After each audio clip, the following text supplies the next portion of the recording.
श्री सच्चिदानंद सद्गुरु साईनाथ महाराज की जय। सद्गुरु श्री साईनाथ भिन्न शरद बाबू जी की जय। శ్రీ సాయినాథాయ నమః. శ్రీ సాయిబాబా సత్య చరిత్ర 19వ అధ్యాయానికి పరిపూర్ణ వివరణ నిన్నటి తరువాయి. నిష్ఠ సహనాలే ఆ 2 పైసలు, మరోటి కాదు. వాటిని నేను వెంటనే గురువుకి చేశాను. అందువల్ల గురుజనని నా పట్ల ప్రసన్నులైనారు. ధైర్యం అంటేనే సహనం. దాన్ని దూరంగా నెట్టేయకు. ఎప్పుడైనా ఎలాంటి సందర్భంలోనైనా ఇదే గట్టెక్కిస్తుంది. తరువాత బాబా తాము తమ గురువుని రాత్రింబవళ్ళు ఎలా ధ్యానించారో, గురువు తమను ఎలా కాపాడారో చెప్పారు. నేను రాత్రింబవళ్ళు ప్రేమతో గురు ముఖాన్నే చూసేవాణ్ణి. నాకు ఆకలి దప్పులుండేవి కావు. గురువు లేకపోతే నా మనసు అస్వస్థంగా అయిపోయేది. ఆయన తప్ప నాకు మరో ధ్యాస ఉండేది కాదు. ఆయన తప్ప నాకు వేరే లక్ష్యం ఉండేది కాదు. గురువునే నేను స్మరించుకునేవాణ్ణి. నిజంగా గురువు కుశలత అద్భుతం. తాబేలు తన పిల్లలకు తన దృష్టితో ఆహారం సమకూర్చినట్లే ఉండేది నా గురువు పద్ధతి. తమ దృష్టితోనే ఆయన శిష్యులను కాపాడేవారు. అక్కడ రాధాబాయికి చెవిలో చేసే మంత్రోపదేశంపై ఇష్టాన్ని వదిలించి తనను ధ్యానించే సులభమైన మార్గాన్ని చెప్పారు. ఇప్పుడు నీవి వెళ్ళి అన్నం తిను. ప్రాణాలను ఆకలితో అలమటించనీయకు. నా మాటల్లో శ్రద్ధ పెట్టు. నీకు పరమార్థం లభిస్తుంది. నీవు నా వైపు అనన్యంగా చూడు. నేను కూడా నీ వైపు అలాగే చూస్తాను. ఇది తప్ప నా గురువు నాకేమీ ఉపదేశించలేదు. సాధన సంపన్నత అవసరం లేదు. 6 శాస్త్రాలకు చెందిన నైపుణ్యంతోనూ పనిలేదు. గురువు ఒక్కరే కర్త హర్త అన్న ఒక్క విశ్వాసం ఉంటే చాలు. జ్ఞానం కన్నా ధ్యానం గొప్పదని చెప్పారు. అయినప్పటికీ ధ్యానం చేయడానికి ఆ వస్తువు గురించిన జ్ఞానం అంటే ఆత్మజ్ఞానం ఉండడం అవసరం. ఆత్మజ్ఞానమే జ్ఞానానికి పరాకాష్ట. మోక్షము, పరమానందము నిజంగా అక్కడి నుంచే ఉత్పన్నమవుతాయి. దానికోసం ఆత్మ మూలంలో ఉందా, లేక అది అద్వైతంగా ఉందా, లేక వేరువేరుగా ఉందా, అది సర్వకర్మలు చేస్తుంటుందా, లేక చేయకుండా కేవలం సాక్షిగా ఉంటుందా, ఇవన్నీ తెలుసుకోవాల్సిన అవసరం ఉంది. 6 శాస్త్రాలు శోధించినప్పటికీ ఆ జ్ఞానం కలగదు. కానీ గురువు దివ్య దృష్టి ఇవ్వగానే అది వెంటనే ప్రాప్తిస్తుంది. అంధుడికి ఏనుగు ఎలా ఉంటుందో వర్ణించి చెప్పాలని బృహస్పతి లాంటి వక్తను తీసుకుని వచ్చినప్పటికీ అతని వక్తృత్వంతో ఏనుగు స్వరూపాన్ని అంధుడు గుర్తించలేడు. అగమ్యమైన వస్తువును వాణితో వర్ణించలేము. వక్త నోరు, అంధుడి చెవి, పోయిన కళ్ళను తీసుకురాగలవా? ఏనుగు నిజస్వరూపాన్ని చూడడానికి కేవలం కళ్ళే ఉపయోగపడతాయి. కళ్ళు లేకపోతే అంధుడి అనుభవంలోకి ఏనుగు ఎలా వస్తుంది? అలాగే గురువు దివ్య నేత్రాలనిచ్చినప్పుడే జ్ఞాననిధి లభిస్తుంది. అదీగాక అంతర్యామి ఆత్మే ఈశ్వరుడు. ఈశ్వరుడే గురువు. ముగ్గురి మధ్య అణువంత భేదం కూడా లేదు. కనుక సాయిబాబా చెప్తారు, మన మధ్య ఉన్న అడ్డుగోడను పూర్తిగా తొలగించు. అప్పుడు రాకపోకలకు ప్రశస్తమైన మార్గం ఏర్పడుతుంది. నీది నాది అనే భేదవృత్తే గురు శిష్యుల మధ్య అడ్డుగోడ. దాన్ని నిశ్చయంగా పడేయకపోతే వారికి ఐక్యస్థితి ప్రాప్తించడం కష్టం. హేమాడ్ పంత్ అంటారు, సాయి స్వరూప జ్ఞానాన్ని యథాతథంగా తెలుసుకోవటమే ఆయన ధ్యానాన్ని అనుష్ఠించడం, దర్శించడం అవుతుంది. అవిద్య, కామము, కర్మ అనే బంధనాల నుంచి సంపూర్ణంగా విడిపడటానికి మరో సాధన ఏదీ లేదని గుర్తుంచుకోండి. సంసారం గురించి, సృష్టి లయాల గురించి బాబా ఇలా అంటారు. సుడిగాలి వచ్చేటప్పుడు సముద్రంలోని అలలు పైకి ఎగసిపడతాయి. అసంఖ్యాకమైన బుడగలతో పాటు నురగ తీరానికి వస్తుంది. అలలు, బుడగలు, నురగ, సుడిగుండాలు ఇవన్నీ ఒక్క నీటికుండే అనేక రూపాలు. ఇదంతా దృష్టి భ్రమే. గాలి శాంతిస్తే అవి కరిగిపోతాయి. ఎందుకు ఇలా అయిందనాలా? ఇదంతా సర్వనాశనం అయిందనుకోవాలా? ఇదంతా మాయ యొక్క ఆట అని, ఊరికే వచ్చిపోయేవి అని తెలుసుకోవాలి. ఇంకా తర్వాత చెప్తారు, ఇక్కడ అమరులెవరు? పరమార్థం లభించిన వాళ్లే కృతార్థులని అనాలి. అలా కాకపోతే శ్వాసోచ్ఛ్వాసాలు జరుగుతున్నంతసేపు జీవమాత్రులు జీవించే ఉంటారు. కనుక పరమార్థాన్ని సాధించాలని కోరుకునే వారికి, లేదా జనన మరణ పరిభ్రమణం తప్పించుకోవాలని కోరుకునే వారికి బాబా ఉపదేశిస్తారు. మనసులో జనన మరణ పరిభ్రమణలు నిశ్చయంగా తప్పిపోవాలని కోరుకునేవారు ప్రయత్నపూర్వకంగా శాస్త్రాల్లో చెప్పినట్లు సదాచారాలను ఆచరిస్తూ మనోవికారాలను క్షుబ్ధం కానీయకుండా సదా సర్వదా శాంతిగా ఉండాలి. వారు ఇతరుల మనసుకు గుచ్చుకునే లేదా బాధించే మాటలను ఎంతమాత్రం అనకూడదు. ఇతరుల సున్నితమైన భావనకు దుఃఖం కలిగేలా చేయకూడదు లేదా వారి అల్పత్వాన్ని విప్పి చెప్పకూడదు. సదా సదా చక్కని పాపరహిత కర్మల్లో నిమగ్నమై ఉండాలి. తన కర్తవ్యంపైనే దృష్టి పెట్టాలి. మనోబుద్ధులను నా వద్ద పెట్టి సమర్థుడు నేను నన్ను సతతము స్మరించాలి. అలాంటి వారి దేహానికి ఏవైనా బాధలు కలిగినా వారు వాటిని లెక్క పెట్టరు. వారికి ఏ విధమైన భీతి ఖచ్చితంగా ఉండదు. నా వైపు అనన్యంగా చూసేవారు పాపాల నుంచి ముక్తులను చేయగల నా కథలను శ్రద్ధగా వర్ణించేవారు, వినేవారు, నాపై తప్ప ఎవరిపైనా భక్తిని కలిగి ఉండని వారి చిత్తాలు పరమాత్మ స్వరూపాలే అవుతాయి. అయితే పరమార్థం కోసం ఊరికే కూర్చుని ఉండకుండా స్వయంగా ప్రయత్నం చేయవలసి ఉంటుంది. అది కూడా ఆయన చెప్పారు. భగవంతుడు నావాడైతే నా మంచం మీదే సమస్తము ఇస్తాడు అనే సామెత నిజమే, కానీ అది అన్న వస్త్రాలకే వర్తిస్తుంది. అయితే దాన్ని పరమార్థానికి ఆపాదించిన వారికి పరమార్థం అన్ని విధాలా దూరమవుతుంది. చేసుకున్న వారికి చేసుకున్నంత అని బాబా అన్న ఈ మాటలు ఎంతో అమూల్యమైనవి. గీతలో శ్రీకృష్ణ భగవానుడు ఇలా అన్నారు: ఏ యథామాం ప్రపద్యంతే తాం సదైవ భజామ్యహం. ఇదెంతో నిజం. భారాలన్నీ తాము చేసిన కర్మ మీదే ఉంటాయి. యథాకర్మ యథాశ్రుత జైసా అభ్యాత తైసే హిత. అదే ఇందులో బోధామృతం. కనుక బాబా ఇంకా స్పష్టం చేసి చెప్తారు: మీరు తీవ్రంగా ప్రయత్నిస్తూ ఫలాపేక్షను వదలండి. మీకు ఫలాన్ని ఇవ్వడానికి మీ వెనుక నేను నిలబడి ఉంటాను. అయితే మేము తీవ్రంగా ప్రయత్నించాలి, ఫలితం మాత్రం మీరు అనుభవించాలి అని మీరు అనవచ్చు. కానీ నా గురించి అలా అనుకోకండి. మానవులు కార్యసాధనకై తత్పరులై ఉండాలి. అయితే పరమార్థం కోసం భక్తులు ప్రయత్నం చేస్తుండాలి. వారి మనసులో ఒకానొక సద్భావన చెలరైతే సాయి మహారాజు ఎలా ఉత్తేజాన్ని ఇస్తారో, పెదవి కదపకుండా తమ అనుగ్రహాన్ని ఎలా కురిపిస్తారో, అది ముఖ్యంగా గురువారం లాంటి శుభప్రదమైన రోజు షిరిడి లాంటి పవిత్రమైన స్థానంలో రామనామ అఖండ ఆవర్తన చేయాలనే హేమాడ్ పంత్ అనుభవం ద్వారా మనకు తెలుస్తుంది. ఈ అనుసంధానంతో హేమాడ్ పంత్ రామనామ మహిమను ఎంతో యథార్థతతో గానం చేశారు. రామనామంతో పతితులు పావనులవుతారు. రామనామంతో గొప్ప లాభం కలుగుతుంది. రామనామంతో అభేద భజన జరుగుతుంది. రామనామంతో మానవులకి బ్రహ్మ ప్రాప్తిస్తుంది. రామనామ ఆవర్తనతో జనన మరణ పరిభ్రమణ తగ్గుతుంది. ఒక్క రామనామ స్మరణతో లెక్కలేనన్ని లాభాలు కలుగుతాయి. రామనామ గర్జన ఉండే చోట విష్ణువు సుదర్శన చక్రం తిరుగుతుంటుంది. అది కోట్లాది విఘ్నాలను నాశనం చేస్తుంది. ఈ రామనామం దీనులను రక్షిస్తుంది. ఇదివరలో అనేక సార్లు ప్రతిపాదన చేసినట్లు ఇక్కడ కూడా బాబా తమ సర్వవ్యాపకతను చెప్తారు. నేను నీటిలోనూ, నేల మీద, కట్టెలోనూ ఉన్నాను. జనుల్లోనూ, వనాల్లోనూ, దేశంలోనూ, పరదేశంలోనూ, దేదీప్యమానంగా ఆకాశంలోనూ నిండి ఉన్నాను. నేను ఏకదేశిని కాను. 3.5 మూరల పరిమిత దేహంలోనే ఉన్నానని అనుకునే వారి పొరపాటు అభిప్రాయాన్ని దూరం చేయడానికి నేను దేహాన్ని ధరించాను. పారమార్థిక గోష్ఠి అయింది. అయితే ప్రపంచంలో వ్యవహరించడానికి ఎంతైనా ఉపయోగపడే బోధన ఈ అధ్యాయంలో బాబా ఇచ్చారు. 1. ఎవరైనా ఎప్పుడైనా దేనికోసమైనా మన దగ్గరకు వస్తే వారితో ఎలా వ్యవహరించాలి? వచ్చే పోయే వారిని ఆదరించు. పూర్వజన్మలో ఏ రకమైన రుణానుబంధం లేకుండా ఎవరు కూడా ఎక్కడికి వెళ్ళలేరు. మానవులే కాదు, పశు పక్షాదులను కూడా ఛేదరించుకోకూడదు. ఎవరైనా ఏదైనా అడగడానికి వస్తే ఇది గుర్తుపెట్టుకోవాలి: దప్పిక కొన్న వారికి నీరు, ఆకలి కొన్న వారికి ఆహారము, వస్త్రాలు లేని వారికి వస్త్రాలు, నీడ లేని వారికి తలదాచుకునేందుకు నీడ ఇస్తే శ్రీహరి తృప్తి చెందుతాడు.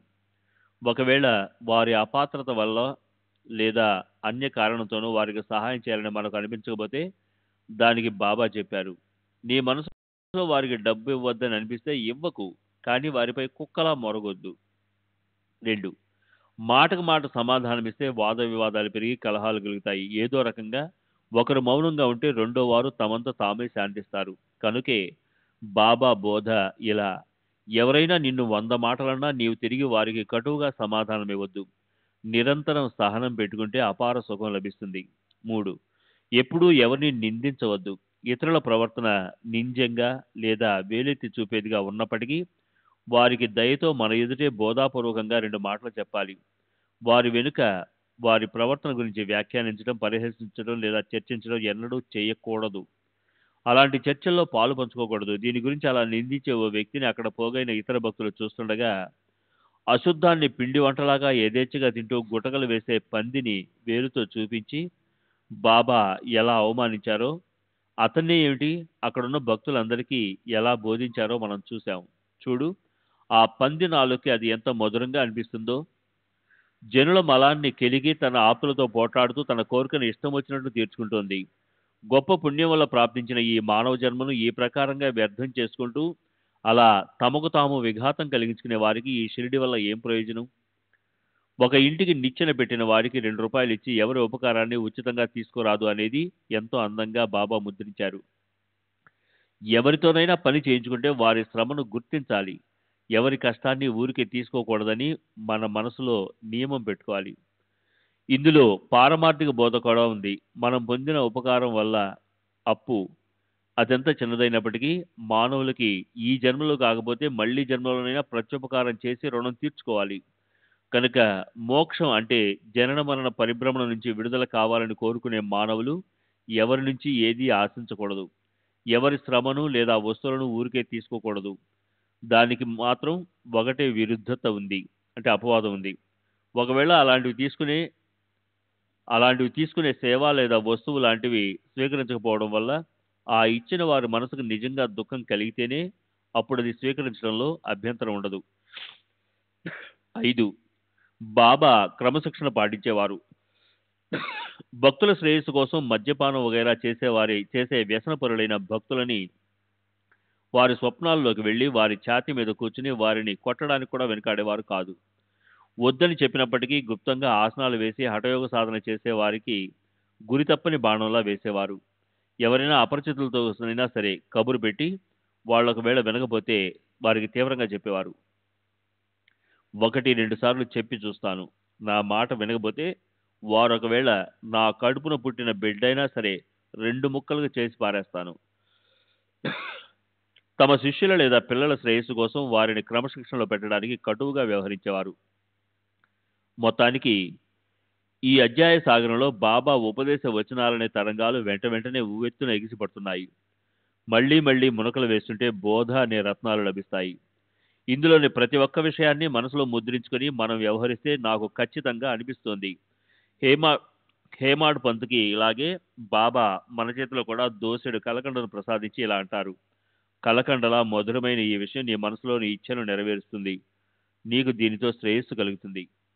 శ్రీ సచ్చిదానంద సద్గురు సాయినాథ్ మహారాజ్ కీ జై.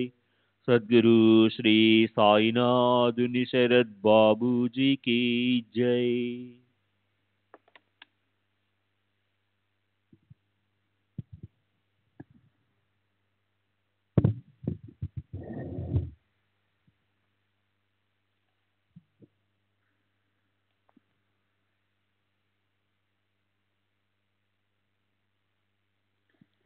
ఇరవదో అధ్యాయము ఈశావాస్య భావార్థ బోధనము. ఈశావాస్య ఉపనిషత్తు యొక్క అంతరార్థాన్ని, తాత్పర్యాన్ని స్పష్టం చేసి చెప్పడం. ఈశ, కేన, కట మొదలైన 11 ప్రముఖ ప్రసిద్ధమైన ఉపనిషత్తుల్లో 18 మంత్రాలున్న ఒక చిన్నది, ఎంతో గొప్పది అయిన ఉపనిషత్తు ఈశావాస్యోపనిషత్తు. అలా మొత్తం ఉపనిషత్తులు 108 ఉన్నాయి. ఇవి వేదాలకు అంతిమ భాగంలో రావటం వల్ల వాటిని వేదాంతమని కూడా అంటారు. వీటన్నిటిలో పరమేశ్వరుని నిర్గుణ, సగుణ తత్వము అనేక రకాలుగా చెప్పబడింది. శ్రీ గణేశునికి నమస్కారము, శ్రీ సరస్వతీదేవికి నమస్కారము, శ్రీ గురు మహారాజ్కి నమస్కారము, శ్రీ కులదేవతకి నమస్కారము, శ్రీ సీతా శ్రీరామచంద్రులకి నమస్కారము, శ్రీ సద్గురు సాయినాథునికి నమస్కారము. ఓం అనే అనుగ్రహయుక్త వచనారూప ముత్యాలనుత్పన్నం చేసే మానసరోవరం అనే సద్గురు మీకు నా నమస్కారం. మీరు అనన్య భక్తులనే హంసాల సమూహానికి ఆశ్రయము. గొప్ప ఉదారులైన మీరు మిమ్మల్ని ఆశ్రయించడానికి వచ్చిన నిష్ఠావంతులచే అనుగ్రహం అనే ముత్యాలను తినిపిస్తారు. ఆత్మస్వరూప విశ్రాంతి అనే ఆధారాన్నిచ్చి వారిని జన్మ మరణ పరిభ్రమణ నుంచి తప్పిస్తారు. సాయి అంటే ఏమిటి? సర్వసిద్ధులు ప్రాప్తించి మోక్షాన్ని పొందిన సిద్ధపురుషులకి నివాస స్థానమే. ఆయన దర్శనంతో ప్రపంచంలోని అలసట తీరిపోతుంది. ఆయన నిరంతర సాన్నిధ్యంతో మన చుట్టూ ఉన్న సంసారం గురించిన భ్రమ దూరమవుతుంది.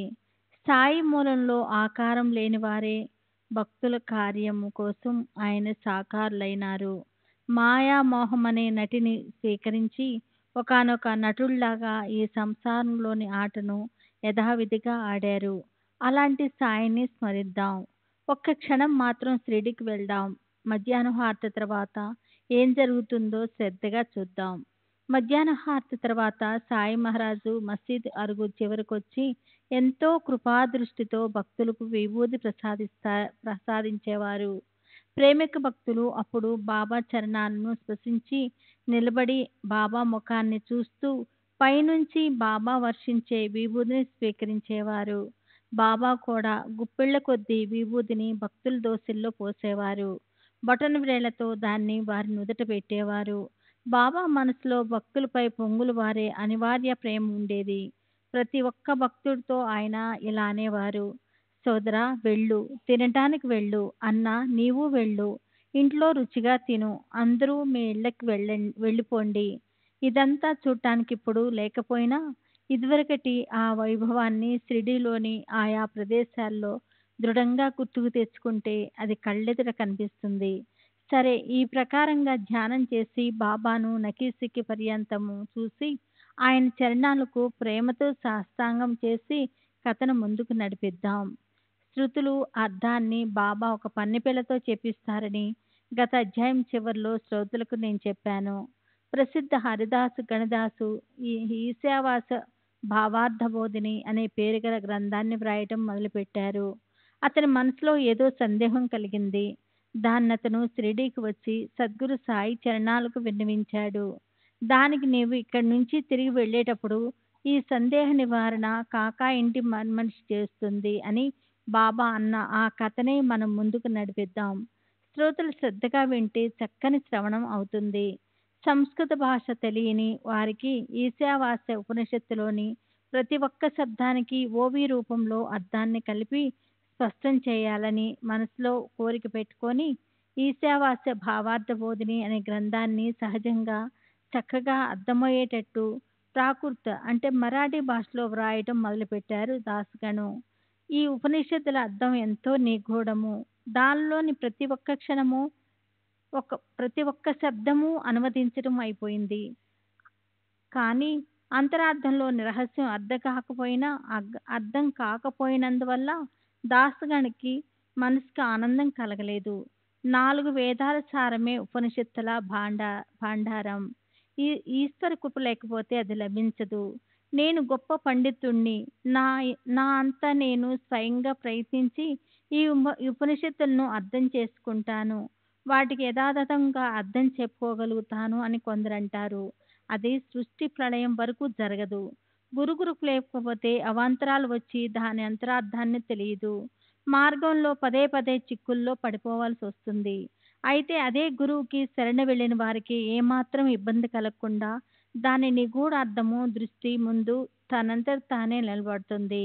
ఇది బ్రహ్మజ్ఞానం గురించిన జనన మరణాలను నశింపచేయగల శాస్త్రము.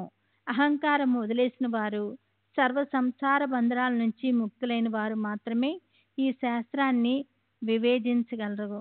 అలాంటి వారిని ఆశ్రయిస్తే ఒక్క క్షణంలో అర్థం తెలిసిపోతుంది. బుద్ధికి వచ్చిన అవాంతరాలు తొలగిపోతాయి. గూఢార్థము స్పష్టమవుతుంది.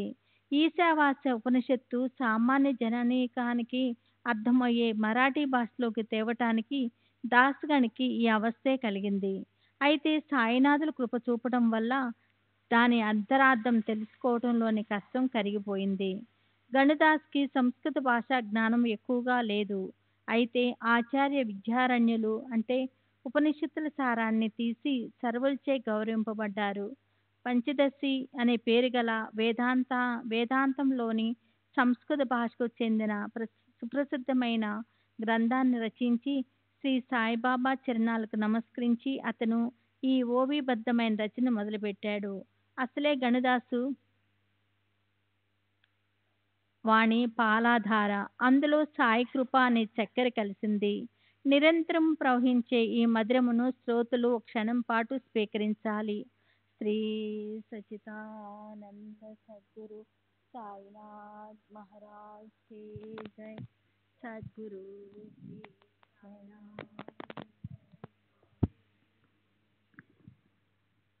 सच्चिदानंद सद्गुरु साईनाथ महाराज की जय।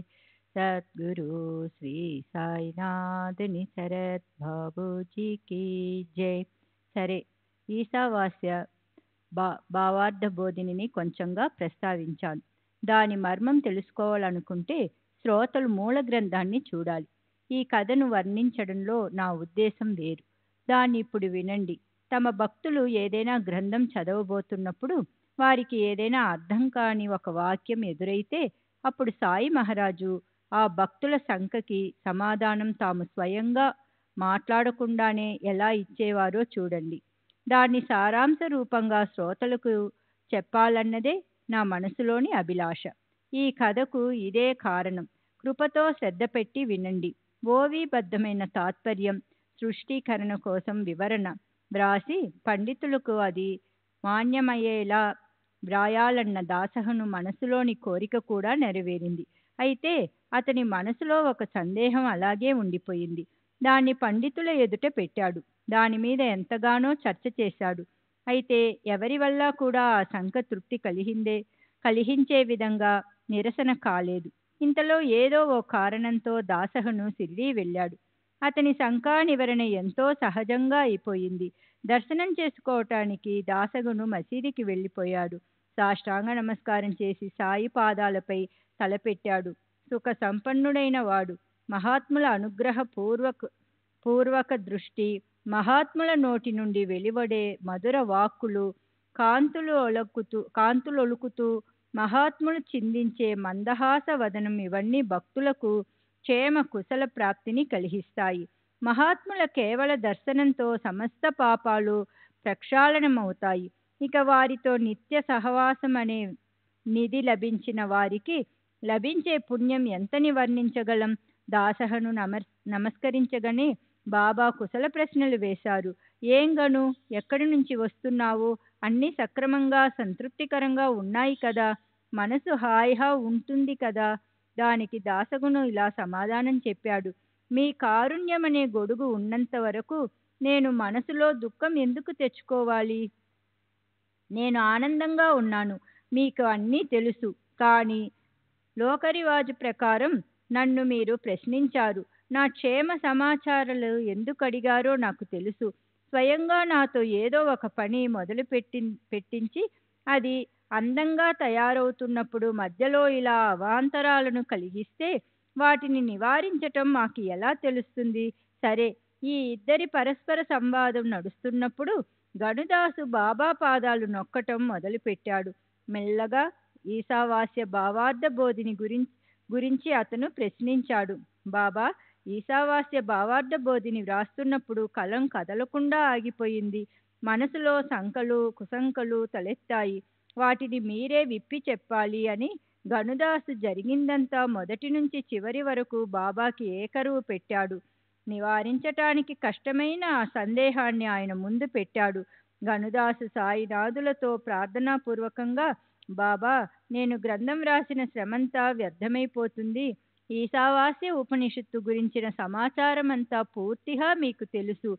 ఈ గ్రంథంలోని గూఢార్థం నాకు అర్థం కాకపోతే సందేహం దూరం కాదు అని అర్థించాడు. దానికి మహారాజు ఆశీర్వాదపూర్వకంగా ధైర్యం చెప్పి ఇలా అన్నారు. నీవు ప్రశాంతంగా ఉండు. ఇందులో కష్టం ఏముంది? వచ్చిన చోటికి తిరిగి వెళ్ళినప్పుడు అక్కడ కాకా పనిపిల్ల నీ శంకను నివారిస్తుంది. కాకా అంటే బాపు సాహెబ్ దీక్షిత్. బాబాకితను ఓ ప్రేమిక భక్తుడు. అతను సదా సర్వదా కాయ వాచ మనస నిరంతరం గురుసేవలో నిమగ్నమై ఉంటాడు. ప్రఖ్యాత ముంబై నగరం దగ్గర ఉన్న పార్లే అనే పేరు గల గ్రామంలో హరిబాబు ఉండేవాడు. ఇంట్లో అమ్మా నాన్నలు అతనికి పెట్టిన పేరు హరి. అందరూ అతన్ని బాపు సాహెబ్ అని అనేవాళ్ళు. కానీ బాబా మూడో పేరు పెట్టారు.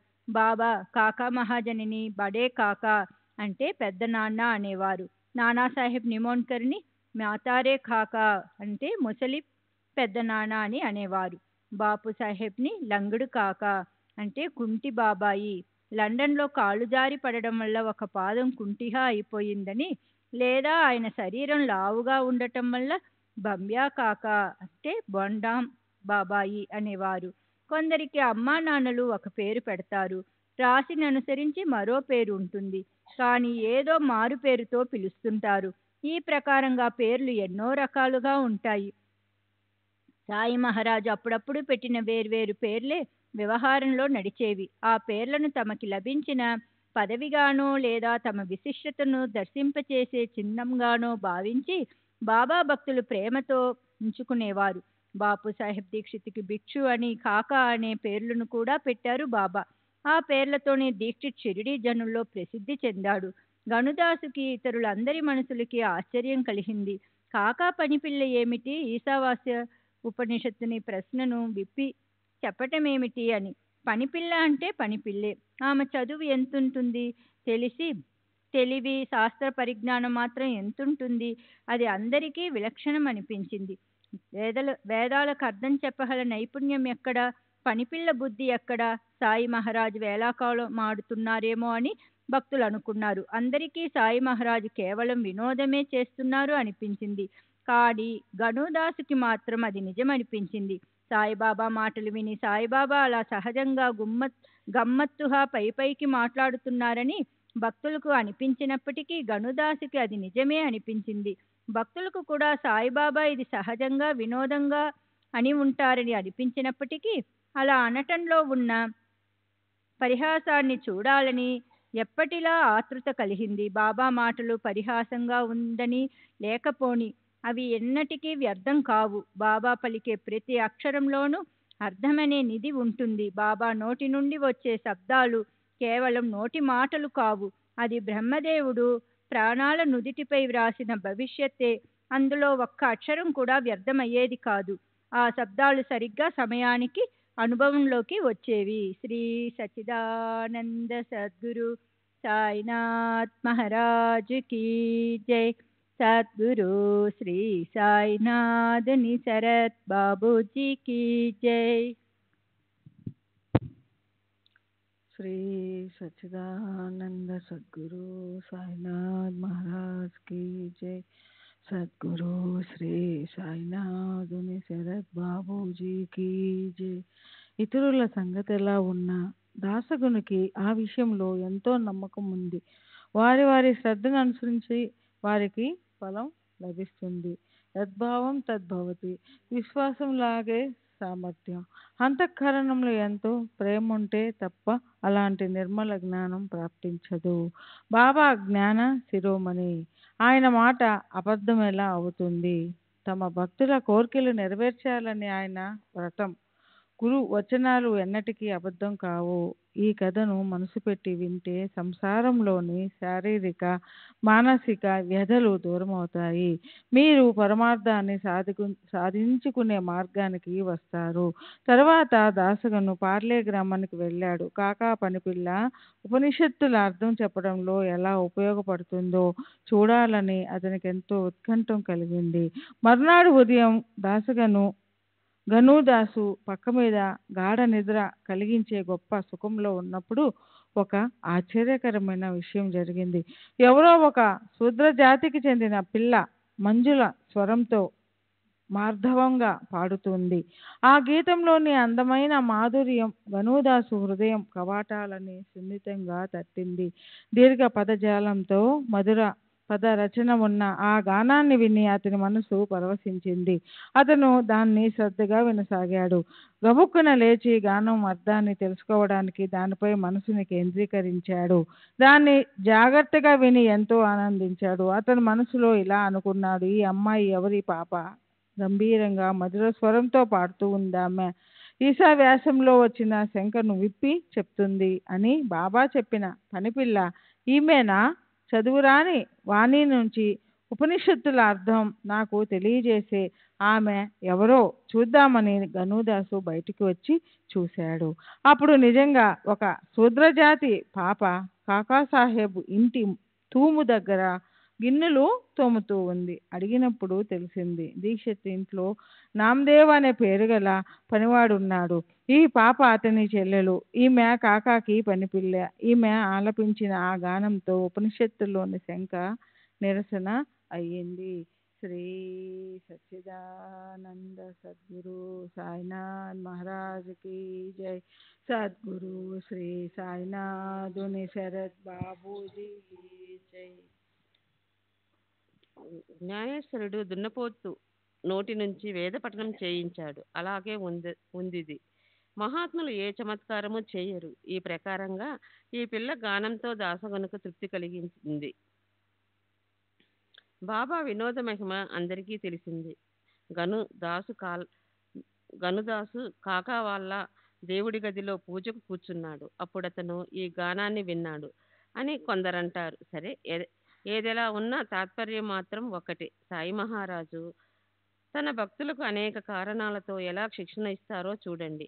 మీ స్థానంలో మీరు కూర్చుని నన్ను అడగండి. ఊరికే అడవుల్లోనూ జనుల్లోనూ ఎందుకు వెతుకుతున్నారు? నేనే మీ జిజ్ఞాసను తీర్చుతానని నిశ్చయంగా తెలుసుకోండి. నేను అన్ని చోట్ల నిండి ఉన్నాను. నేను లేని ఖాళీ స్థలం లేదు. భక్తుల భావాన్ని అనుసరించి నేను ఎక్కడైనా ఎప్పుడైనా ప్రకటమవుతాను అని చెప్పేవారు. శ్రీ సచ్చిదానంద సద్గురు సాయినాథ్ మహారాజ్ की जय। सद्गुरु श्री साईनाथ शरद बाबूजी की जय। సరే, ఆ 8 సంవత్సరాల పిల్ల నడుముకి ఒక చిరిగిన పరికిణి కట్టుకుంది. అయినా ఆమె తన గానంలో ఒక నిండు జరి ఉన్న నారింజ రంగు చీర అందాన్ని గురించి గొప్పగా వర్ణిస్తోంది. ఆ చీర జరి ఎంత బాగుంది, ఆ చీర అంచులెంత అందంగా ఉన్నాయి, ఆ చీర కొంగు ఎంత బాగుంది. ఆ అమ్మాయి ఆ గీతం పాడుతూ అందులోనే లీనమైపోయింది. ఆమెకు కడుపు నిండా తిండి లేదు, ఒంటి నిండా చినగని వస్త్రాలు లేవు. కానీ ఎవరిదో ఒక నారింజ రంగు చీర గురించి ఆమెకి చాలా సంతోషం కలిగింది. ఆ ప్రకారంగా పేద పరిస్థితిలో ఉన్నప్పటికీ హర్షాన్ని వర్షించే ఆమె స్వభావం చూసి గనుదాస్కి ఆమెపై దయ కలిగింది. అతను మోరేశ్వర ప్రధానికి ఇలా విన్నపం చేశాడు. చూడండి, పాపం ఆమె ఒంటికి సరైన వస్త్రాలు లేవు. ఆమెకు ఒక చిన్న చీర ఇవ్వండి. మీ సేవను దేవుడు మెచ్చుతాడు, మీకు పుణ్యము కలుగుతుంది. అసలే మోరీశ్వరుడు దయగలవాడు. అందులోనూ దాసగను లాంటి వాడు విన్నపం చేయటం, అతను వెంటనే ఒక అందమైన చీరను కొని దాన్ని ఆనందంగా ఆ అమ్మాయికిచ్చాడు. రోజు పాచిపోయిన అన్నం తినేవారికి పంచభక్ష పరమాన్నాలతో భోజనం దొరికితే ఎంత ఆనందం కలుగుతుందో అలాంటి ఆనందమే ఆ పాపకి ఆ చీరను చూసినప్పుడు కలిగింది. మర్నాడు ఆమె ఆ చీర కట్టుకొని గిరిగిరా తిరుగుతూ ఇతర పిల్లలతో కలిసి ఉప్పలకుప్ప ఆట ఆడింది. ఆమెకు ఆ చీర ఎంతో నచ్చింది. ఆ పాప వేరే పిల్లల కన్నా మెరుగ్గా అందంగా కనిపించిందా చీరలో. మర్నాడు ఆమె ఆ చీరను దాచిపెట్టి ఇదివరకటి చినిగిన బట్టలను ధరించి వచ్చింది. అయినా ఆ పాప ఖిన్నంగానో లేక నిరుత్సాహంగానో కనిపించలేదు. ఆమె ఆ కొత్త చీరను కట్టుకోకుండా దాన్ని ఇంట్లో దాచి వచ్చింది. అయినా తన భావనలోని భిన్నత వల్ల దాసగనుకు ఆమె పూర్వపు పేదరికం చిన్నాభిన్నంగా అయినట్లు అనిపించింది. కొత్త చీర ఇంట్లో పెట్టి చినిగినది కట్టుకున్నప్పటికీ ఆ పాప మనసులో ఖిన్నతలు కలగలేదు. ఆమెకి తన కట్టుకున్న చీరలో అల్పత్వం కనిపించలేదు. అర్హత లేనందువల్ల చిరిగిన వస్త్రం కట్టుకోవడం, అర్హత ఉన్నప్పటికీ కూడా అలాగే చేయడం, పేదవాడు సంపన్నతను ప్రదర్శించడం అనే దాన్నే అంటారు. సుఖదుఖాలనేవి మన భావన మీదే ఆధారపడి ఉంటాయి. గనుదాసుకు వచ్చిన సందేహం ఇదే.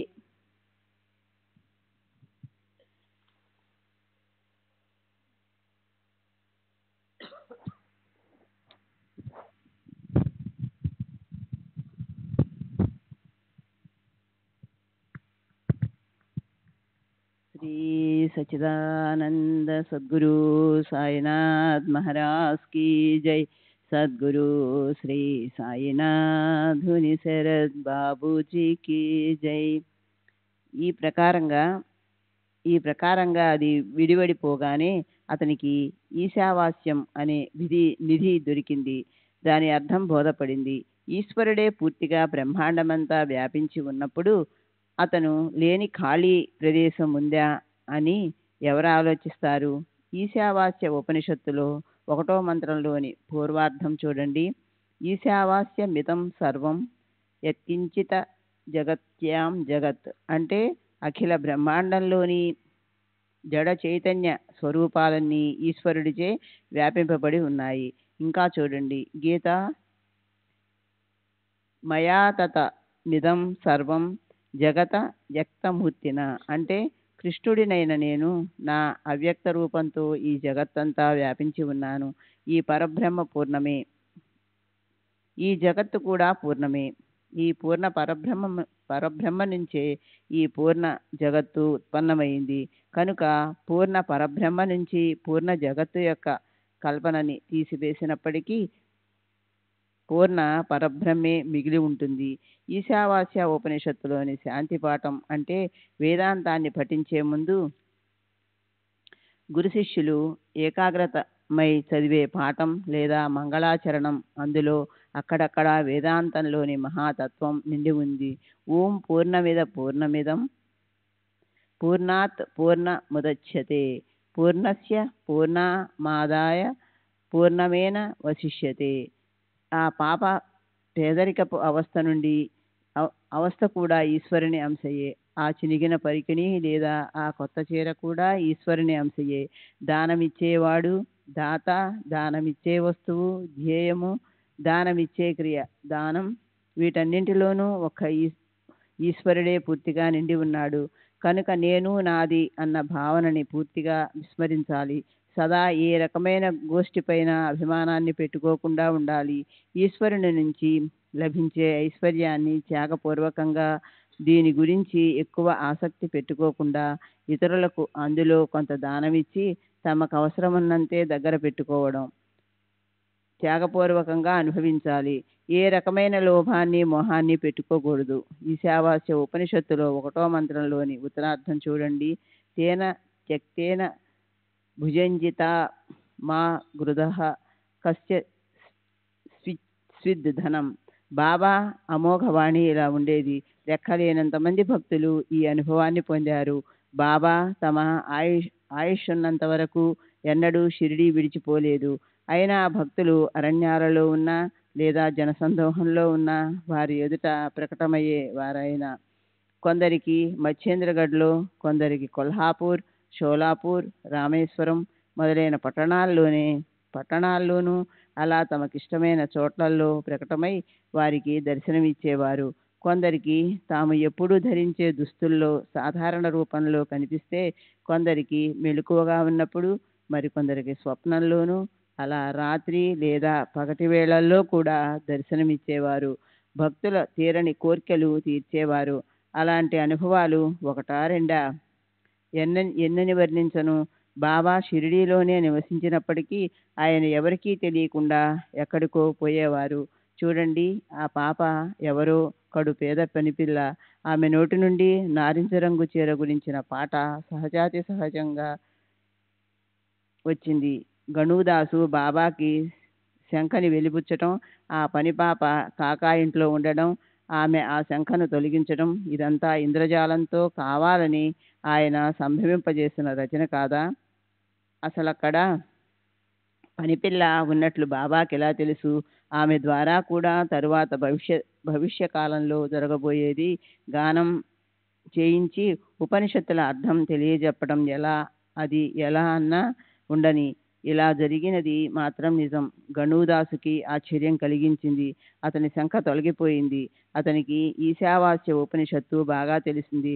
శ్రోతల మనసుల్లో బాబా స్వయంగా దీన్ని తమ నోటితోనే చెప్పి షిరిడీలోనే ఈ శంఖను ఎందుకు నివారించలేదు అని అక్కడికక్కడే చేయకూడదా?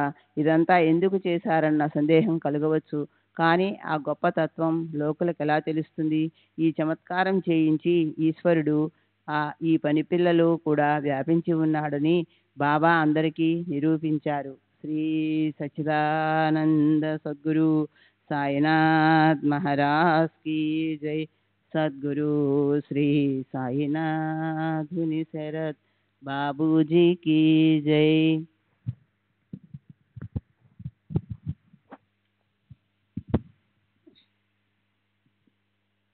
ఆత్మస్వరూపం గురించిన సిసలైన వర్ణన, అదే సర్వ ఉపనిషత్తుల అంతిమ ధ్యేయం, అదే మోక్షప్రాప్తికి పాటించవలసిన నియమం లేదా ఆచరణ యొక్క సారం.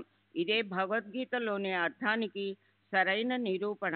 ప్రాణులు వేరువేరుగా ఉన్నప్పటికీ వారి ఆత్మ ఒక్కటే. అది ఏ పని చేయదు, దేన్ని అనుభవించదు. అది ఎన్నటికీ అపవిత్రం కాదు. దానికి పాపపుణ్యాలు ఉండవు. దానికి ఏ రకమైన కర్తవ్యాచరణ ఉండదు. నేను ఉత్తమ జాతి బ్రాహ్మణ్ణి, ఇతరులందరూ నాకంటే నీచ జాతి వారు అన్న భేదభావనతో కూడిన జ్ఞానం ఉన్నంత వరకు కర్తవ్య కర్మాచరణ అవసరమవుతుంది. నాకు దేహం లేదు, అంతటా ఒకేలా ఉన్నాను, నేను తప్ప ఇతరులెవరూ లేరు, నేనే అంతటా వ్యాపించి ఉన్నాను అన్న జ్ఞానమే ఆత్మస్వరూపం యొక్క నిజమైన జ్ఞానం. పూర్ణ బ్రహ్మం యొక్క ఏకాత్మత నుంచి చలించే జీవాత్మకి ఎప్పుడో ఒకసారి స్వస్వరూపాన్ని నిశ్చయంగా ప్రాప్తింపజేసుకోవాలన్న ధ్యేయం ఉంటుంది. శృతి, స్మృతి, వేదాలు ఇవన్నీ ప్రతిపాదించిన నిర్ణయం ఇదే. మూలస్థానం నుంచి విడిపోయిన జీవాత్మ తిరిగి ఇదివరకటి అచల ప్రాప్తిని నిశ్చయపూర్వకంగా సాధించడమే అంతిమ ధ్యేయం. సమం సర్వేషు భూతేషు తిష్టంతం పరమేశ్వర, గీతలోని శ్లోకం. పరమేశ్వరుడు అన్ని ప్రాణులలో అంతఃకరణంలో ఒకేలా ఉన్నారు అన్న అలాంటి స్థితి మనసుకి కలగనంత వరకు సర్వ ప్రాణుల్లోని అంతరాత్మ అయిన భగవాన్ శ్రీకృష్ణులు జ్ఞానం ప్రకాశింపజేయడానికి సమర్థులు కారు. శాస్త్రాలనే అంగీకరించబడ్డ కర్మ చేయడంలో చిత్తశుద్ధి కలిగితే విశ్వము పరమాత్మల ఐక్య రూపం అనుభవంలోకి వస్తుంది. సంసారంలోని శోక మోహాదులను వైవిధ్యాలను పూర్ణంగా పొందే జ్ఞానం ప్రకటమవుతుంది. సర్వులకు స్వామి అయిన పరమేశ్వరుడు సంపూర్ణంగా ముల్లోకాల్లోని చరాచర ప్రాణుల్లో ఉన్నాడు. అతను నిష్క్రియ, అవిభాజ్య అంటే అఖండం లేదా విభజింపబడినవి, పరాత్పర, అత్యంత శ్రేష్టముడు ఈశ్వరుడు అయి ఉన్నాడు. అతను శరీర రహితుడు, త్రికాల బాధితుడు, అస్తిత్వ రూప సత్యము అంటే సత్స్వభావం కలవాడు. అలాంటి ఈశ్వరుడు నామరూపాలతో ఉన్న విశ్వానికి లోపల బయట వ్యాపించి ఉన్నాడు. తానే నేనుగా స్వయంగా విశిష్ట గుణ రూపాలు లేకుండా సంపూర్ణంగా అన్ని చోట్ల నిండి ఉన్నాడు. మూలంలో ఆకారరహితంగా ఉన్న మాయ యొక్క గుణం వల్ల ఆత్మకి ఆకారం ఉన్నట్లు కనిపిస్తుంది. అనేక వాసనలు ఉన్నవారి వెనకే ఈ జగత్తు ఉంటుంది. కానీ అది ఏ వాసనలు లేని వారికి ఈ జగత్తు వాస్తవమని అనిపించదు. కనుక ఈ పంచభూతాలతో బంధింపబడి చరాచర వస్తువులతో నిండి ఉన్న ఈ జగత్తుని వాస్తవం కాదని తెలుసుకొని పరమేశ్వరుడు ఒక్కడే సర్వశ్రేష్ఠుడు అన్న నిశ్చయానికి నిశ్చకంగా చేసుకోవాలి. శ్రీ సచ్చిదానంద సద్గురు సాయినాథ్ మహారాజ్ की जय. సద్గురు శ్రీ సాయినాథుని శరత్ బాబూజీ की जय. శ్రీ సచ్చిదానంద సద్గురు సాయినాథ్ మహారాజ్ की जय. సద్గురు శ్రీ సాయినాథుని శరత్ బాబూజీ की जय. జగత్తు గురించిన సార వివేచన మనసుకి పట్టకపోతే కనీసం ఈ సంపద, బంగారం మొదలైన వాటి గురించి లోభం పెట్టుకోకుండానైనా ఉండాలి. ఇది కూడా చేయటం సాధ్యపడకపోతే అప్పుడు తనకి కేవలం కర్మలు చేయటానికి పాత్రత ఉంటుందని తెలుసుకొని చనిపోయే వరకు 100 సంవత్సరాల పాటు కర్మలే చేస్తుండాలి. అది కూడా తన కులాన్ని అనుసరించి శాస్త్రాల్లో చెప్పినట్లు విధి విధానాలతో కూడిన అగ్నిహోత్రం లాంటి యోగ్యమైన నిత్య కర్మలను చిత్తశుద్ధి కలిగే వరకు చేయాలి. ఇది చిత్తశుద్ధికి ఓ మార్గం. రెండోది సంసార బంధనాలనన్నిటినీ తెంచేసి జగత్తు వ్యాపారాల నుంచి పూర్తిగా ముక్తులవటం లేదా ఐహిక వస్తువులనన్నిటినీ త్యజించటం. మొదట చెప్పినది కర్మ మార్గం, తరువాత చెప్పినది జ్ఞాన మార్గం. ఈ రెండిట్లో ఒక్క మార్గమైనా అవలంబించకపోతే దైవ నియమానుసారం సుఖ దుఃఖాలు అనుభవించడానికి మిగిలి ఉంటాయి. అలాంటి సోమరులు కేవలం విషయోపభోగాలతో తమకి ధన్యత కలుగుతుందనుకునేవారు ఎన్నటికీ ఉద్ధరింపబడరు. వారి పతనం ఈశావాస్యంలోని తరువాతి 3వ మంత్రంలో ఎంతో కఠిన శబ్దాలతో వర్ణించబడింది. అసూర్య నామతే లోక అంధేన తమసా వ్రత తాన్స్తే ప్రేత్యాభిగచ్చంతి ఏకే చాత్మ హనోజనః. ఈ ప్రకారంగా తమ ఆత్మఘాతుకాన్ని కలిగించుకునే లోకులు మరణించాక దుఃఖము, క్లేశము, అజ్ఞానము అనే అంధకారంతో వ్యాపించి ఉన్న అసురుల నానా రకాల నరకరూప యోనుల్లో జన్మిస్తారు. ఓవి 123. శిష్యులకి గల అధికారాన్ని గుర్తించగల సద్గురువు ఈ బ్రహ్మ విద్యను, ఉపనిషత్తుల బోధను సర్వులకి సరిసమానంగా ఒకేలా ఇవ్వరు. మనోవృత్తి, జగత్తు, పరమేశ్వరుల ఏకాత్మతను అంగీకరించనంత వరకు ఉపనిషత్తుల ఉపదేశం కేవలం శబ్దాలకే పరిమితమవుతుంది. కానీ అలాంటి శాబ్దిక బోధ కూడా అవసరం. ఎందుకంటే జిజ్ఞాసువులు మొదట దాన్నే అడుగుతారు. కనుకే బాబా నీకు పనిపిల్ల చెప్తుందని దాసగణుని షిరిడీ నుంచి పార్లేకి పంపించారు. స్వయంగా బాబాయే దీన్ని ఒకవేళ చెప్పి ఉంటే అప్పుడు తరువాత పని జరిగి ఉండేది కాదు. నేనొక్కడే ఉన్నాను, నేను తప్ప ఈ ప్రపంచంలో అన్యులెవరూ లేరు అన్న బాబా యొక్క ఏకమేవాద్వితీయ జ్ఞానం తెలిసేదే కాదు. ఆ పనిపిల్ల మరెవరో కాదు, స్వయంగా నేనే అన్న సూచనని బాబా ఇచ్చారు. ఈశావాస్య ఉపనిషత్తు అర్థాన్ని అనుభవపూర్వకంగా తెలియచేశారు. కొద్దిగా పరమేశ్వరునిది, ప్రత్యేకంగా గురువుది అనుగ్రహం లేనప్పుడు ఆత్మజ్ఞానం ప్రాప్తింప చేసుకోవటానికి సిద్ధ పురుషుల ఉపదేశం ఆవశ్యకం. ఆత్మజ్ఞాన ప్రబోధక శాస్త్రాలను చెవులతో వినాలి. నేనే అంతటా ఉన్నాను, నేను తప్ప అన్యులెవరూ లేరు అన్న విషయాన్ని గురించే స్పష్టం చేసుకోవాలి. ఈ ప్రకారంగా ఆత్మ యొక్క వాస్తవిక స్వరూపం గురించిన స్పష్టీకరణ అయ్యాక ఆ ఆత్మ మరెవరో కాదు, స్వయంగా నేనే నన్న ఏకాత్మత ధ్యానం ప్రాప్తిస్తుంది. దానితోనే ఆత్మ ప్రసన్నమవుతుంది. సరే, అలా ఆత్మ గురించి చర్చించి అలాగే దాని పట్ల ఏకాగ్రతతో శ్రద్ధ పెట్టి దాంతో పాటు చలించని స్థిరమైన ఏకాత్మతని పెడితే అప్పుడు పరమాత్మ లభిస్తాడు. ఓవి 124, 131. శ్రీ సచ్చిదానంద సద్గురు సాయినాథ్ మహారాజ్ की जय. सद्गुरु श्री साईनाथुनि शरद बाबूजी की जय.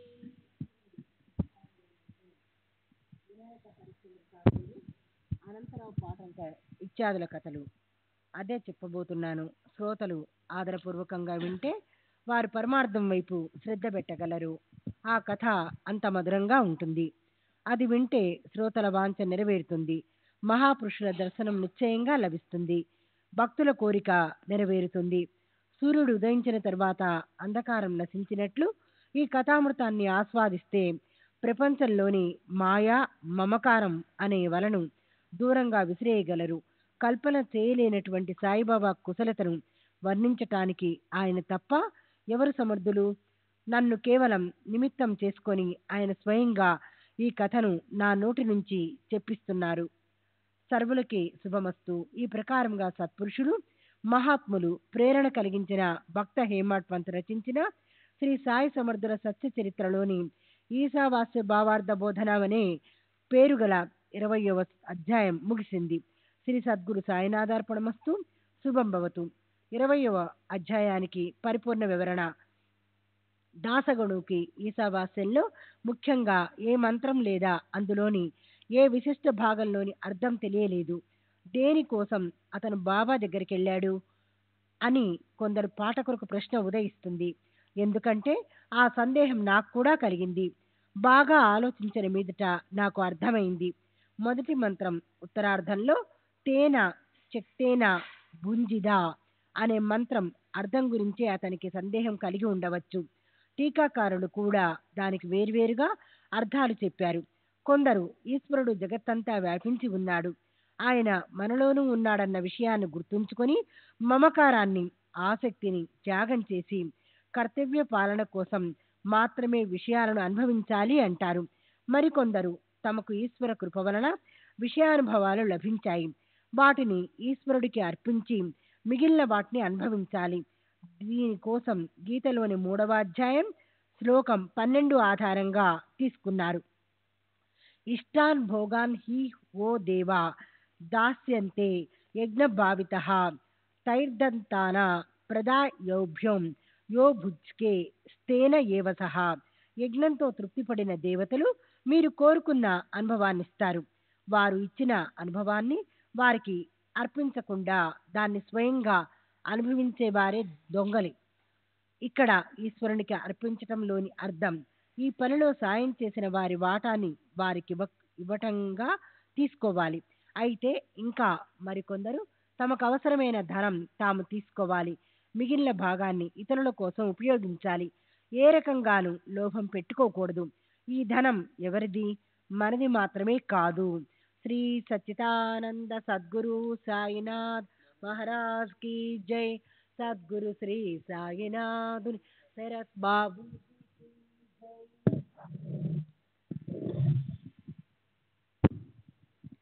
श्री सच्चिदानंद सद्गुरु साईनाथ महाराज की जय. सद्गुरु श्री साईनाథ్ శరత్ బాబూజీకి జై. అయితే సాయిబాబా దానికి అర్థాన్ని తమ నోటితో చెప్పకుండా కాకా పనిపిల్లతో తెలియజేశారు. ఆ పనిపిల్ల ఎంతో నిరుపేద, కడుపు నిండా అన్నం కట్టుకునేందుకు బట్ట లేదు. అయినా ఆమె ఎంతో ఆనందంగా ఉంది. ఇతరుల చీరల వైభవం చూసి ఆమెకి మత్సరం కలగలేదు, లేక తన ధైర్యానికి సిగ్గుపడను లేదు. ఆ బేద గురించి, ఆ చీర గురించి ప్రేమతో పాట పాడింది. మర్నాడు ఆమెకు స్వయంగా అందమైన కొత్త చీర లభించింది. ఒకానొక నిర్వికార సన్యాసిలాగా ఆమె దాన్ని కాదనలేదు. దాన్ని ఆనందంగా తీసుకుని ఇష్టంతో కట్టుకుంది. ఇతర పిల్లలతో పాటు గిరిగిరిని తిరుగుతూ ఉప్పుల ఉప్పు ఆట ఆడింది. కానీ ఆ మర్నాడు ఆ చీరను పెట్టెలో దాచి వచ్చింది. అందులో ఆసక్తి కలగలేదు, దానిపై ఆశ పెట్టుకోలేదు. దాన్ని ఎవరైనా ధరించవచ్చు, లేదా తానే దాన్ని మళ్ళీ కట్టుకోవచ్చు అన్న ఉదార భావన ఆమెకు ఉన్నది. తన పేదరికాన్ని ఆమె మర్చిపోలేదు. మళ్ళీ అంత ఆనందంగానూ ఉండిపోయింది. ఆమె సంసారంలో ఎలా వ్యవహరించాలన్న దాని గురించి అంత బోధని బాబా ఆ పని పిల్ల ద్వారా నేర్పించారు. తేన త్యక్తేన భుంజిదా అనే దాన్ని అర్థాన్ని విప్పి చెప్పారు. దాంతోపాటు ఆ పనిపిల్ల మరెవరో కాదని, స్వయంగా తానేనని ఉపనిషత్తులోని మహాతత్వాన్ని, ఈశావ్యాసం ఇదం సర్వం యచ్చిత్ జగతాం జగత్ అనుభవాన్ని అందరికీ ఇచ్చారు. బాబా కుశలత ఎంత గొప్పది! అప్పుడు పై అధ్యాయంలో ఓవి 108, 123 మధ్యలో హేమాడ్ పంతు ఈశావ్యాస ఉపనిషత్తులోని మొదటి 3 మంత్రాలను వివేచన చేశారు. దాన్ని ఇంకా స్పష్టంగా తెలియజేసే ప్రయత్నం చేద్దాం. ఈ 3 మంత్రాలే భారతీయ వేదాంతంలో తత్వజ్ఞానంలో సారం. అప్పుడే దాన్ని బాగా అర్థం చేసుకోవటానికి పునరావృత్తి, విస్తరణ దోషాలను స్వీకరించవలసిన అవసరం ఉంది. ఆ 3 మంత్రాలు ఇలా: శ్రీ సచ్చిదానంద సద్గురు సాయినాథ్ మహారాజ్ కీ జై. సద్గురు శ్రీ సాయినాథుని శరత్ బాబూజీకి జై. ఈశావాస్యమిదం సర్వం యత్కించిత్ జగత్యాం జగత్ తేన త్యక్తేన భుంజీత మాగృదః కస్యస్విద్వన్నం. అఖిల బ్రహ్మాండంలో జడ చైతన్య రూప జగత్తంతా ఈశ్వరుడిచే వ్యాపించబడి ఉంది. ఇది గుర్తుంచుకొని ఆ ఈశ్వరుని సదా స్మరణ చేసి ఈ జగత్తులోని విషయాలను యథావిధిగా అనుభవించాలి. ఎలాంటి మమకారము, లేదా ఆసక్తి పెట్టుకోకూడదు. ఈ భోగ్య వస్తువు ఎవరిది అంటే ఎవరిది కాదు. శ్రీకృష్ణ భగవానులు గీతలో చెప్పారు, రాగద్వేష వియుక్తిస్తూ విషయ నింద్ర యశ్చారన్ ఆత్మవైశ్వర్య దేయాత్మ ప్రసాద మదిగచ్చతి. స్వాధీనమైన మనసు కలవాడు రాగద్వేషాల రహితములను తమకు స్వాధీనంలో ఉండే ఇంద్రియాలతో అన్నపానాది విషయ భోగాలను అనుభవిస్తూ ఉన్నవాడైన మనోనిర్మలత్వాన్ని పొందుతూ ఉన్నాడు.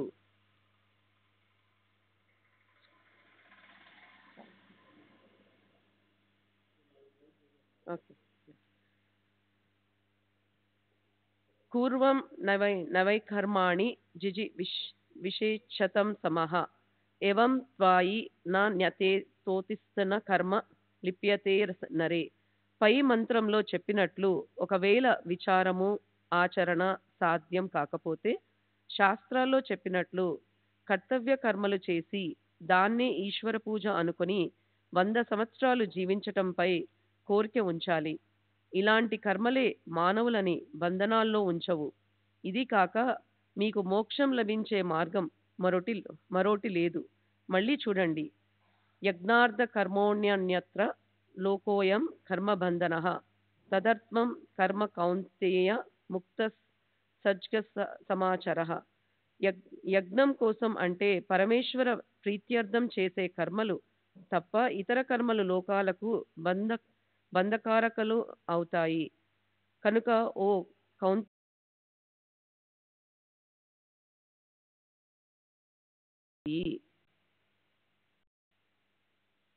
శ్రీ సచిదానంద సద్గురు సాయినాథ్ మహారాజ్ की जय. सद्गुरु श्री साईनाथुनि शरद बाबूजी की जय.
श्री सच्चिदानंद सद्गुरु साईनाथ महाराज की जय. सद्गुरु श्री साईनाथ शरद बाबूजी की जय. साई रहम नजर करना, बच्चों का पालन करना. साई रहम नजर करना, बच्चों का पालन करना. जाना तुमने जगत पसारा, सब ही झूठ जमाना, जाना तुमने जगत पसारा, सब ही झूठ जमाना, साई रहम नजर करना, बच्चों का पालन करना, साई रहम नजर करना, बच्चों का पालन करना। मैं अंधा हूँ बंदा आपका, मुझसे पद दिखलाना, मैं अंधा हूँ बंदा आपका, मुझसे पद दिखलाना, रहम नजर करना, बच्चों का पालन करना, साई रहम नजर करना, बच्चों का पालन करना। दासगणों कहे अब क्या बोलूं, थक गई मेरी रसना, दासगणों कहे अब क्या बोलूं, थक गई मेरी रसना, साई रहम नजर करना, बच्चों का पालन करना, साई रहम नजर करना, बच्चों का पालन करना। रहमो नजर करो अब मोरे साई, तुम बिना नहीं मुझे माँ बाप बाई, रहमो नजर करो मैं अंधा हूँ बंदा तुम्हारा, मैं अंधा हूँ बंदा तुम्हारा, मैं ना जानू, मैं ना जानू, मैं ना जानू, अल्लाह इलाही, रहमो नजर करो, रहमो नजर करो अब मोरे साई, तुम बिना नहीं मुझे बाप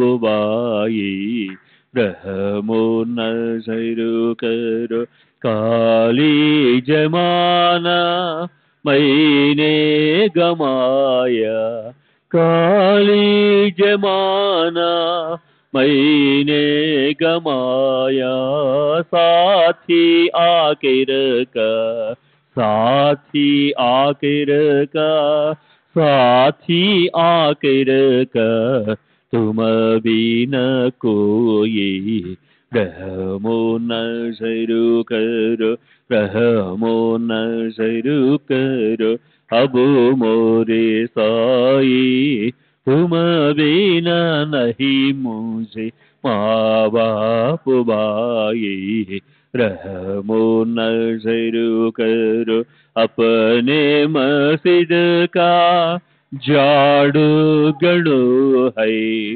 अपने मस्जिद का झाड़ू गड़ो है, मालिक हमारे, मालिक हमारे, मालिक हमारे, तुम बाबा साई, रहमो नजर करो, रहमो नजर करो अब मोरे साई, तुम बिना नहीं मुझे माँ बाप बाई, रहमो नजर करो। श्री सच्चिदानंद सद्गुरु साईनाथ महाराज की जय। सद्गुरु श्री साईनाथ निशरद बाबू जी की जय।